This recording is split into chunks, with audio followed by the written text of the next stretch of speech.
Carly Marshall, Logan Mason, Rihanna Sheets, and Trish Regan. The record holders are the winners a year ago at 324.22, the state meet record, and the state champions in 2008-2009. Now what we have, lane number 1 will be Homestead, Emily Duquette, Raycelyn Chastain, Mariah Hamill, Sarah Lohman. For Zionsville, Katie Newcomer, Alex Brennan, Lizzie Lyon, and Zoe Mattingly. For Center Grove, Kristen Nunnally, Haley Townsend, Taylor Davis, and Allie Day. Here's what we have for Carmel. Lauren Jordan, Alexis Bullard, Megan Jex, and Margaret Ramsey will keep an eye on that and see if it changes. Avery Rice for Hamilton Southeastern in lane 5, Paige Copeland, Aubrey Hertzler, and Carly Mercer. For Munster, Brittany Gilbert goes off first, then Elaine Fitzes, Jillian Homans, and Stacy Weirman. Chesterton will be in lane 7. Milan Associate, Julia Campbell, who's a freshman, Maddie Miller, a sophomore, and Olivia Kabasinski, who's a sophomore. Emily Wasolik from Northridge will go off first in lane number 8.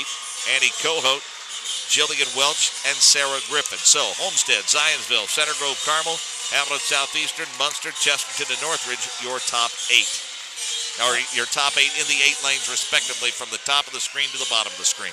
Well, Gary, we apologize in advance because we don't get the information when the coaches change their relays from the original relays from swim on Friday night. So we're going to have to somehow, we're going to take a look out there and see if we can recognize a lot of the athletes in the water that may not be in the order that we're reading it. So I think you're going to watch Hamilton Southeastern push Carmel to maybe the time that they need.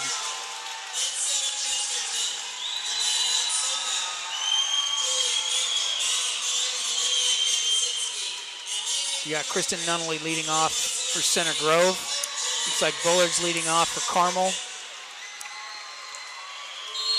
I think it's Reich for Southeastern.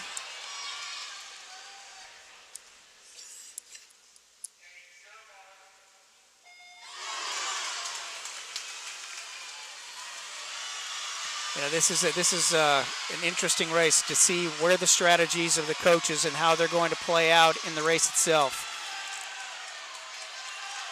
Some of these coaches are saving their best athletes for the anchor legs. Some of them are putting some early speed out in front.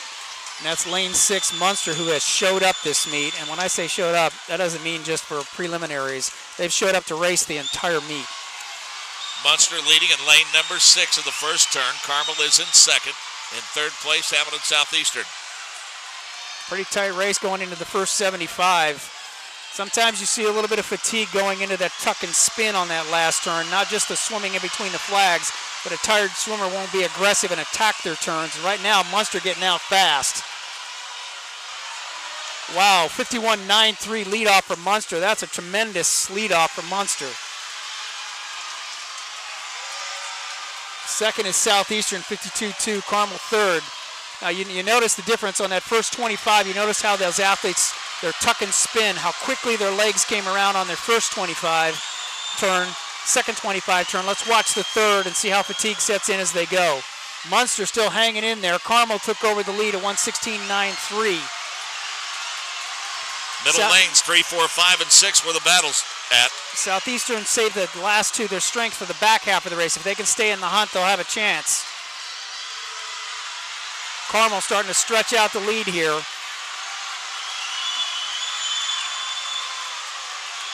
Center Grove pulling up on lane 3. Good exchange. Carmel still a full body length lead out there. But the strength in Southeastern's coming in the back half.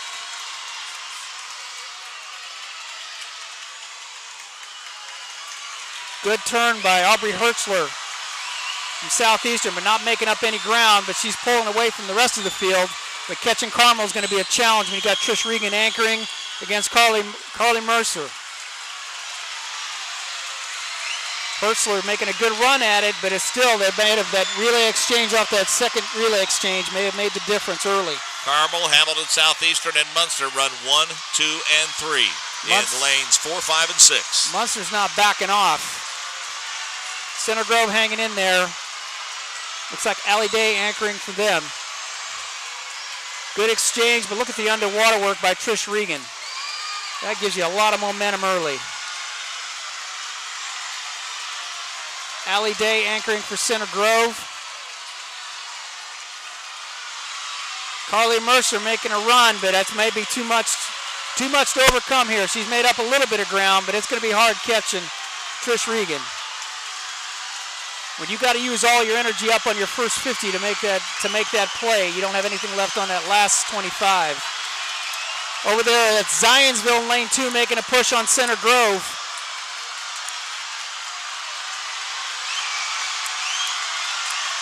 The meet record is 3:24.22 by Carmel. It's going to be close. 3:25.14. Second place, Hamilton Southeastern, 3:26.56. Munster finishes third at 3:29.42. Zionsville fourth at 3:29.86. Center Grove is fifth at 3:29.99. Chesterton is sixth at 3:31.07. Homestead is seventh at 3:33.27, and Northridge finishes eighth at 3:35.44. Tony, I still don't think there's a better bang for your entertainment buck than taking in a high school sporting event of any kind. I think you're right there. I think the energy that those young people bring down there really is contagious to all of us up in the stands, and that's what makes it so memorable. I think that the thing that I will remember most is watching some of the expressions on their faces after they win an event. Oh, sure. There's no question, especially those that, these ceremonies right now, these young ladies so anxious to get those medals draped around their necks, and so appreciative of the opportunity to represent themselves, their program, their school, their families, and their communities. And, Tony, we talk about the commitment oftentimes of these athletes and these coaches, but in order for a swimmer to get to this level, there's got to be somebody at home that wants to buy into that level of commitment just as much as that swimmer does.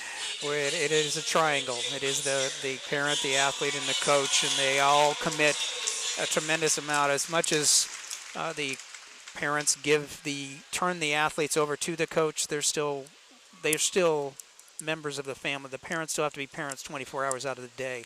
The coach walks home with the athletes 4 hours out of the day. The parents still got to be a parent, and they are sometimes the foundation of when the athlete doesn't win.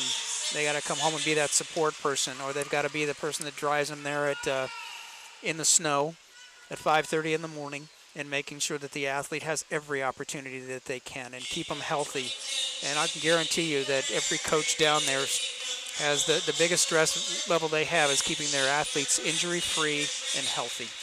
Well, I don't know if you folks were with us on our opening comments, but, we talked about this 24th consecutive championship for the Carmel Greyhounds. And Tony, you look at the opportunity for somebody else to maybe sneak up and get a piece of them one of these days. When you have over 1,500 kids at your youngest level of swimming at your Carmel Swim Club, that tells you you're going to be good for a while.